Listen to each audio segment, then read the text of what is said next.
everyone, it's Serena from Pay or Wait. Today I'm going to be reviewing The Handmaid's Tale Season 3, Episode 4, God Bless the Child.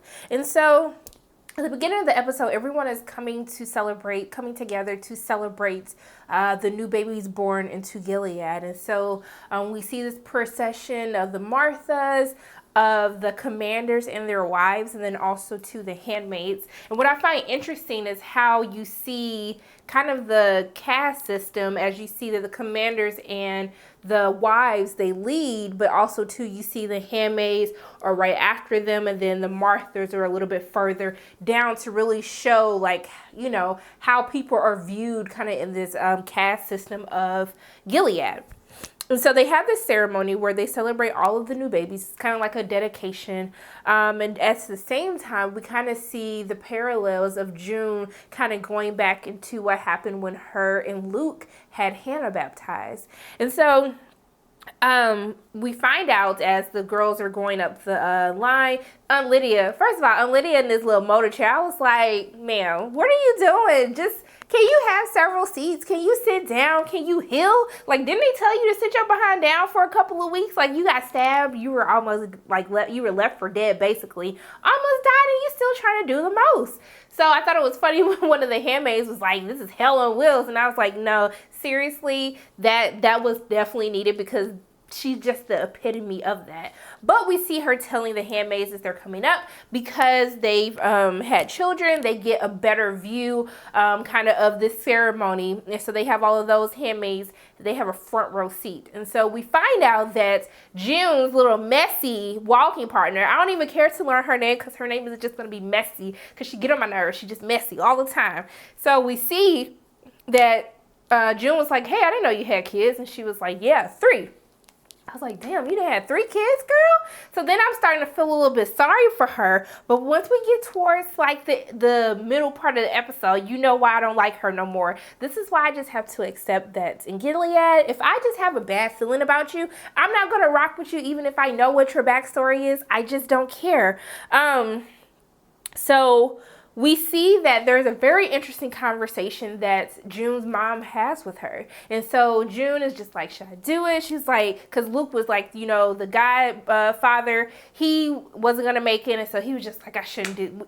June was like, we shouldn't do this. Her mom was just like, no, don't do this. Like, it's not even necessary. Like, who cares? Your father was Catholic and you see how many times he went to church. So she makes this very good points, telling her that it's a sign not to baptize Hannah because you cannot let religion control your choices because that's what they want. And so it's kind of like this foreshadowing of all the things that her mom was telling her that really came to fruition as we are now in Gilead.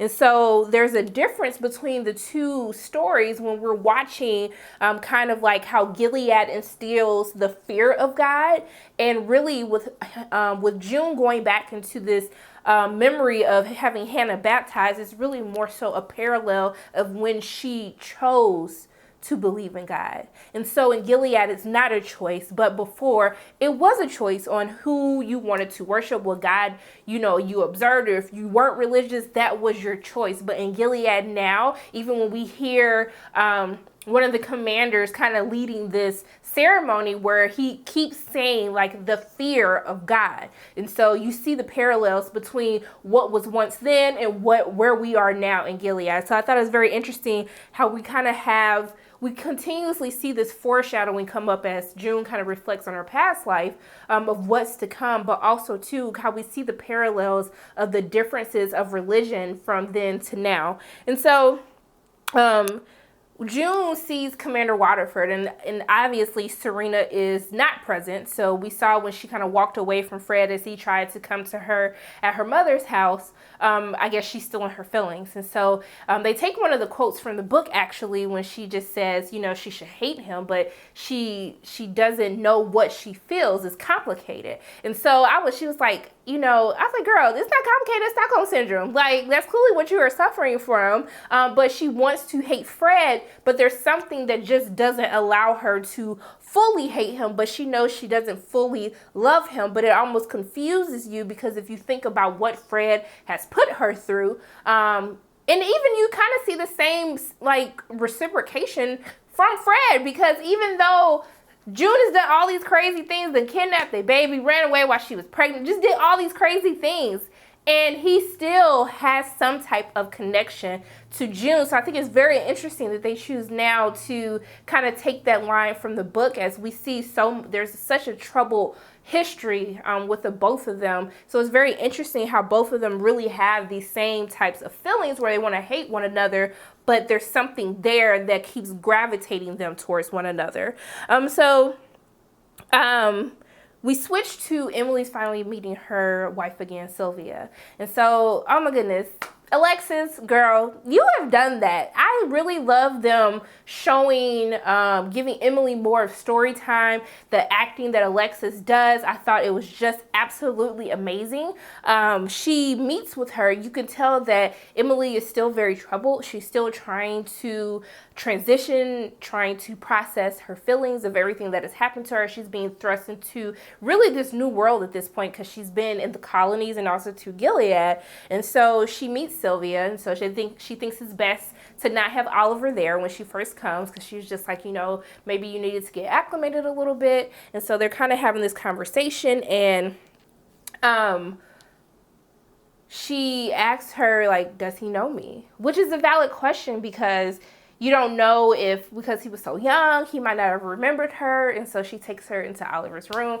Man, I almost cried. Every time they went back to them, I almost cried this whole episode. And so she goes into the room, and she basically sees the pictures of her and Oliver, and her, Oliver, and Sylvia. And so we see pictures that Oliver has painted of his mommy, which is Emily, basically escaping from Gilead to find them. And so it's just so emotional. And to see Emily's reaction, that, one of the fears, when Moira was talking to her, is that these endings are not happy fairy tale endings. A lot of time has transpired, things happen. And so the fact that he remembers her, and she sees these pictures of how Sylvia really kept her memory alive. But did anybody see like how Sylvia had the ring on? Was that their ring from them being married? Did she got somebody else? Did she have another boo? I just felt like there was a reason why the camera honed into the ring that she had. So I don't know how I feel about that. You guys let me know. Do you think that Sylvia met somebody else, that she got a new little boo and she just had the boo go away because Emily was coming back? I don't know. But in the meantime, I'm going to switch back and forth, kind of how the episode did.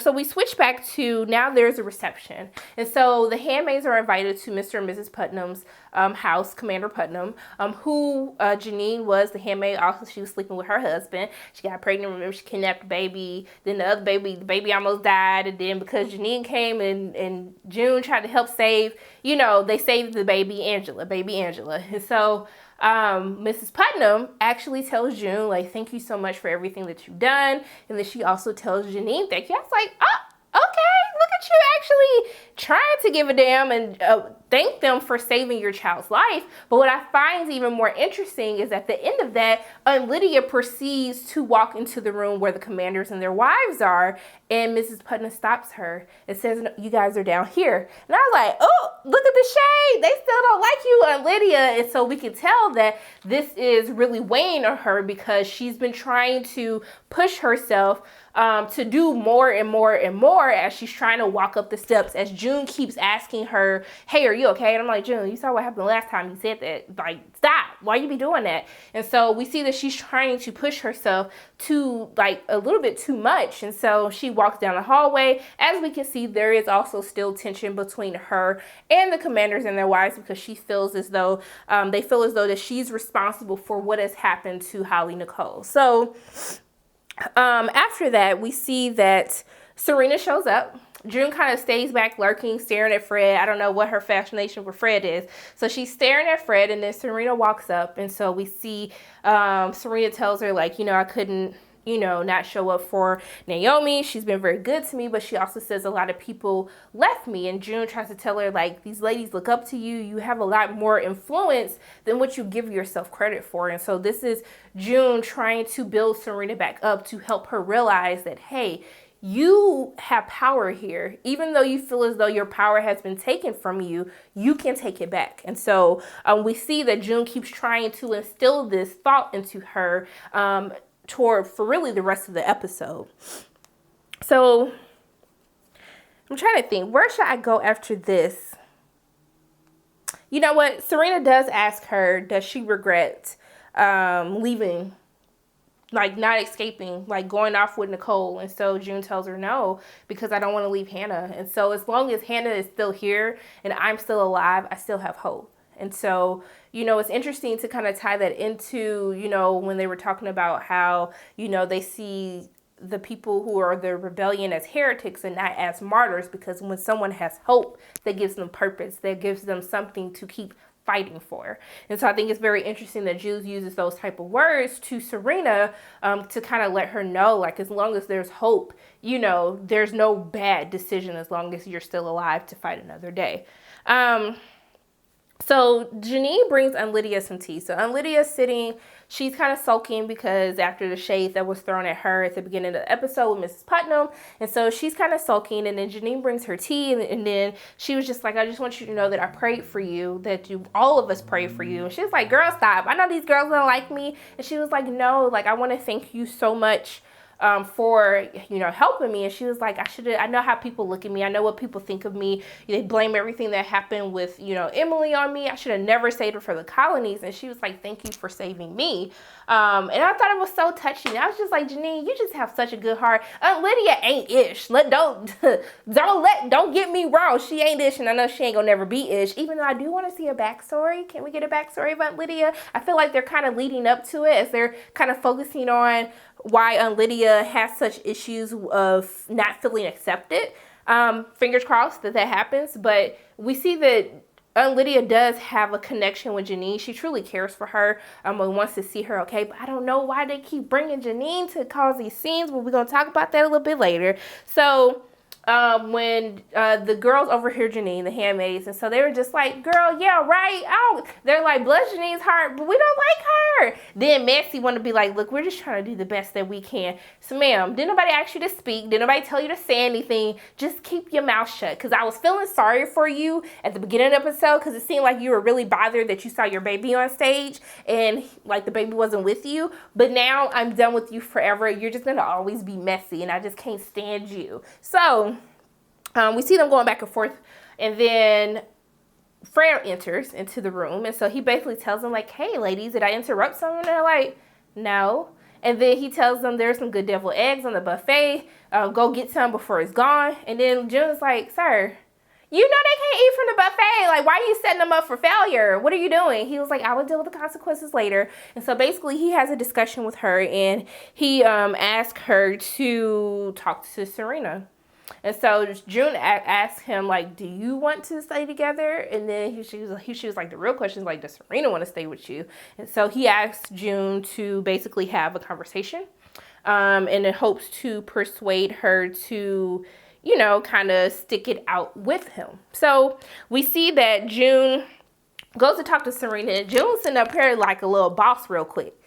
So June was like, look, girl, okay, Fred want to get that old thing back. So that ain't what she like said, but that's what she was saying. But I love how she was just like, June was so chill and so cool. Like, Serena was in the like pool room and stuff, and so she just cool talking to her like, look, girl, okay, Fred want to reconcile, okay? So I need you to figure out what you're gonna do. She's just like, what if I can't? Like, I don't have any power. She was like, girl, you'll have access as Mrs. Waterford. She said, yeah, but to a certain point. So my girl June was like, so move the point. I said, you know what, June, go ahead and encourage her. So, you know, after that, after she talked her up a little bit, got her head a little big, because, you know, she already worked on Fred, because she was just letting her know Fred's like, she's probably not okay with planting flowers and, you know, planting flowers and knitting sweaters. She's like, I don't think she ever was. Like, give her something to do. Give her something of power behind the scenes to do. And so June is trying to play both sides, trying to mend this, trying to manipulate Fred, and also too trying to pump Serena up to let her know, like, hey, you need to use your influence as Mrs. Waterford to get ish done. And so after that, June was like, light work today. She sat back. Serena gave her a little cigarette. She just sitting here smoking and stuff. I said, you know what, June, you earned that. You get on my nerves, but you earned that, girl. I see what you were doing there. And so we kind of go back to Emily and Oliver and Sylvia. Y'all, when Oliver told her, like, hey, mommy told me that, I don't need to hug you until you're ready. And she was like, how about we don't hug each other until we're both ready? But I was just like looking at the interactions. He's just such a nice little kid. And then when they was putting Oliver to bed, and then when he was like, can Emily read me a story? Y'all, when Emily started reading that story to him about the stack of swords, I don't even know what she was reading about with the little dinosaurs, okay? Because obviously he's smart as her, got fossils in his book bag. Like, not really fossils in the book bag, but he was like, no, silly, a painting, a drawing. And so when she started reading, she started getting emotional, and then Sylvia started getting emotional. And then when Oliver was like, it's okay, mommy, I'll read to you. I lost it. I couldn't take it. That was between that little boy, between Alexis, it was just too much. It was some great acting in that scene. Alexis, girl, you were on fire this episode. And so she puts Oliver to bed. She comes outside to talk to Sylvia. She's like, well, I guess I'm going to go to the hotel. And then she was like, or I could stay. And then she sat next to Sylvia. I still think Sylvia got somebody. I still think that Sylvia is married to somebody else. I don't know. Y'all let me know what you think about it. But that's pretty much how they wrap up for their arc for the episode. And so we cut back to this gathering that they're still having. And so Mrs. Putnam, Naomi, she's like, hey, guess who woke up? And then when the commander was like, smart girls are trouble, I was looking like, Naomi was like, See what happened? You thought you was exempt, but you're not, because they look at you the same way. It doesn't matter that you're their wife. They're looking at you the exact same way. So it doesn't matter. So maybe these are little inklings of, when June is telling Serena, like, maybe these women are fed up too and they'll listen to you. They probably have some of the same issues. They're just not as vocal about it to one another. So we see that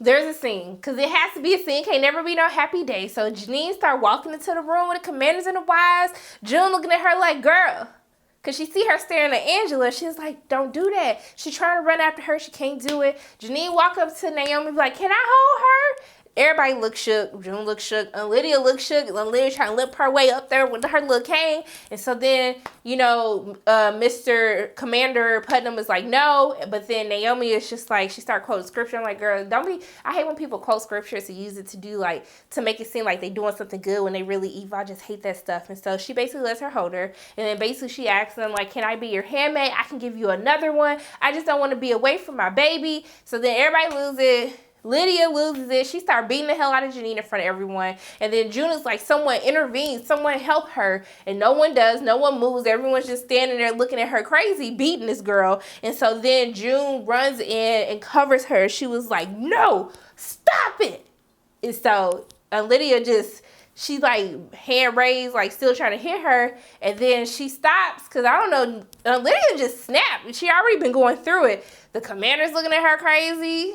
June looking at her crazy. Everybody else looking at her crazy. She looking at herself crazy. She could look at herself crazy. And then she sees the disgust in everybody's eyes as they're seeing how she's treated this girl for no reason. Which I'm just like, y'all, don't be trying to act like that now. Y'all rape these girls every single month. I don't want to see y'all now all of a sudden you have a line that you just don't cross. Stop it. So, and the fact that they look disgusted, but nobody intervened to stop her. Ugh.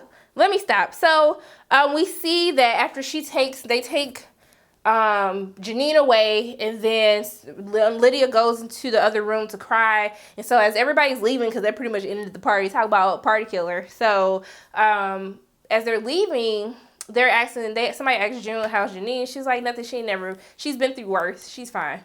And so then Messi gonna come up and be like, see, that's what you get. I was like, bitch, I would have been like, if you don't get on my damn face right now, I'm sick of you. Just shut up. Because obviously, me telling you how a girl got thrown into the front of a bus, that didn't do nothing for you. Shut up.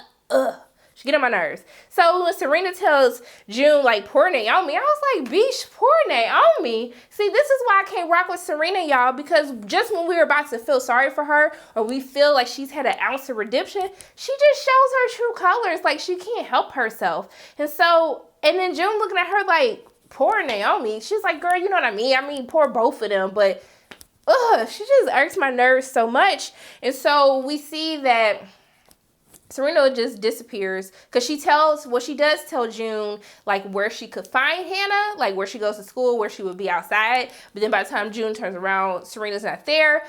We see one of the Guardians come in and ask for where Commander Waterford is. And so when June walks into the office and we hear kind of like the Chicago protests or something, I'm thinking that like Serena looks like she's crying. I'm thinking Nick got killed or something because she was like, you'll be dead the next day. But Luke down behind, they doing these protests from Canada saying we stand with Chicago. Canada, y'all ain't really done nothing this whole time. And so I wonder if we're going to speak on like why y'all haven't been doing nothing but just sitting here taking in refugees chilling. But we see that Luke is on TV and then they ask June to confirm who he is, and she's like, yes, that's him, that's Holly Nicole. So I was really angry by this. I was just like, sir, so you just gonna be on TV like this? Obviously they're gonna come and try to take the baby, as we see the scenes from next week's episode where they have June calling him. I don't know, they're trying to trace to see exactly where he is. But I was really like angered by that whole scene. I just feel like Luke be doing some dumb stuff that I just don't understand where his head be at. So at the end of the episode, we see the Moira and Luke take Nicole to get baptized. And so, you know, them kind of using their choice, like this is what June would want to happen. And so we want to absolve her from all her sins of Gilead and really give Nicole like this fresh new start with the guy, like whichever guy that she chooses. And so I thought that overall this is a very great episode. I like how we're still slowly building this resistance, showing how the women are fed up, the handmaids are fed up, the Marthas are fed up, hell, the wives are fed up. And so showing how all of this, what the men thought would be a great new beginning is really starting to come back to bite them. They just don't know it yet.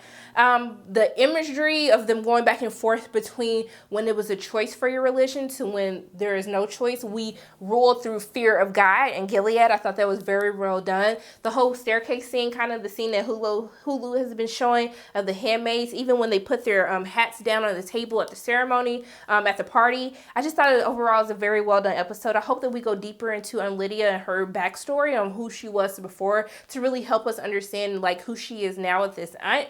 But yeah, so those are like my thoughts of The Handmaid's Tale Season 3, Episode 4, God Bless the Child. As always, my name is Sharonda from Pay Your Weight. And if you like what you saw today, make sure you hit the like button, hit subscribe, share this video with your friends, and make sure you hit the notification bell.